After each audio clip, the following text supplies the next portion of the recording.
你好，在本视频中，我将向你展示如何为你的 ROBOROCK Saros XR 启用针对重度污渍或顽固污点的深度清洁功能。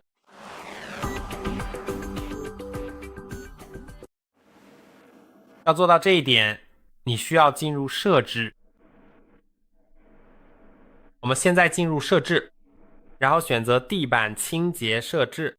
接下来找到针对重度污渍或顽固污点的深度清洁选项。